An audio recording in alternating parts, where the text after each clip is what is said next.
বাতাস থেকে উৎপাদিত বিদ্যুৎ আমরা শুরু করেছি কেবল আমাদের গ্রিন এনার্জি দরকার, আবার কয়লা ভিত্তিক বিদ্যুৎ কেন্দ্র করছি, বহুমুখী করতে হচ্ছে। যেখানে যতটুকু আমরা পাচ্ছি তেল ভিত্তিক, গ্যাস ভিত্তিক সবই করা হচ্ছে। কেন? আমরা মানুষকে দিতে চাই। আজকে ঘরে ঘরে বিদ্যুৎ আমরা দিয়েছি। হ্যাঁ, লোডশেডিং, যে প্রচন্ড গরম সেখানে লোডশেডিং হয়েছে, আমরা সেটা স্বীকার করি, কিন্তু কৃষকের তারা যেন সেচটা পায় সেখানে কিন্তু ভর্তুকি দেওয়া হয়, কাজে সেখানে কোনো অভাব হয়নি, আমরা সেটার ব্যবস্থা রেখেছি।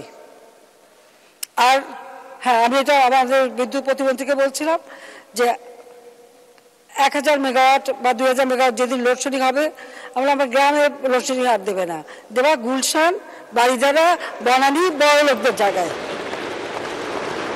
যারা সব থেকে বেশি বিদ্যুৎ ব্যবহার করে। বাড়িতে লিফট, বাড়িতে টেলিভিশন, বাড়িতে এয়ার কন্ডিশন, তো তারা একটু 2 ঘন্টা করে দিলে আমার কিন্তু অনেক সাশ্রয় হয়, আমার কৃষকের আর অভাব হবে না। এখন তো সেটাই করবে। এটা মন্ত্রীকে, প্রতিমন্ত্রীকে বলছিলাম, তুমি যেখানে থাকো ওইখানে লোডশেডিং দেখতে চাই, ওইখানে লোডশেডিং দিতে হবে। কেউ কেউ প্রশ্ন হয় যে বাংলাদেশে রাস্তা বানাতে এত খরচ কেন? এদের বাংলাদেশের মাটি সম্পর্কে কোনো ধারণাই নেই, মাটির সাথে এদের কোনো সম্পর্কই নাই। আমাদের মাটি এটা একটা বদ্বীপ, আমাদের মাটি দোআঁশলা মাটি, যাকে বলে জোড়া মাটি। এই মাটি নরম মাটি, এখানে যে কোনো কিছু করতে গেলে যেন তেন করে বানালে তো 2 দিন পরে সে রাস্তা থাকে না। সেখানে একেবারে মাটির থেকে তুলে আধুনিক প্রযুক্তি দিয়ে আমরা এখন রাস্তা তৈরি করছি। রাস্তা যখন চলেন তখন দেখেন না, তো খরচ তো লাগবেই। যেখানে শক্ত মাটি সেখানে অত খরচ হয় না, কিন্তু এখানে নরম মাটি বলে আমাদের খরচ বেশি হয়। এটা খুব স্বাভাবিক ব্যাপার, এটা নিয়ে প্রশ্ন তোলার কিছু নেই।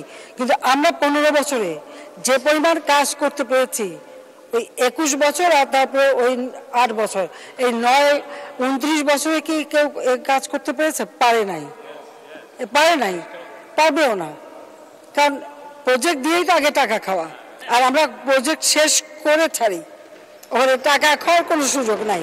এটা হলো বাস্তবতা। কারণ ওয়ার্ল্ড ব্যাংক চ্যালেঞ্জ দিয়েছিল না, সেই চ্যালেঞ্জ আমরা মোকাবেলা করেছি না, প্রমাণ করতে পেরেছে।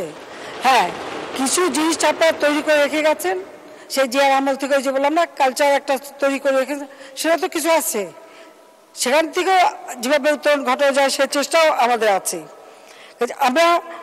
আমাদের চেষ্টাই হচ্ছে দেশকে উন্নত করা। আজকে বিচার বিভাগ, প্রশাসন বিভাগকে আলাদা করা হয়েছে। মামলার জট হওয়ার আরেকটা কারণও আছে। আগে কিছু কিছু মামলা ছোটখাটো সেগুলি ডিসির অফিসেই সম্পন্ন হয়ে যেত, কিন্তু এরপরে এটা মাজদার হোসেন মামলা করে বিচার বিভাগ থেকে আলাদা করা। বিচার বিভাগ থেকে আলাদা করা এটা তো আমরা করেছি এবং করবো, এটা আমার ছিলই, কিন্তু সেটা করতে গেলে কাজটা ভাগ করে নেওয়া দরকার ছিল, যথাযথভাবে হওয়া উচিত ছিল। যাই হোক, এখন মামলার রায় হয়ে গেছে, মামলার জট সৃষ্টি। তারপরেও কোভিড-19 সময় আমি তখন ভার্চুয়াল কোর্টের ব্যবস্থা করে দিলাম, অনলাইনের জন্য বিচারগুলো যাতে মামলাগুলি তাড়াতাড়ি শেষ হয়। কিন্তু তখন যে জটটা হয়েছে সে জট ছাড়ানোর সময় লাগবে।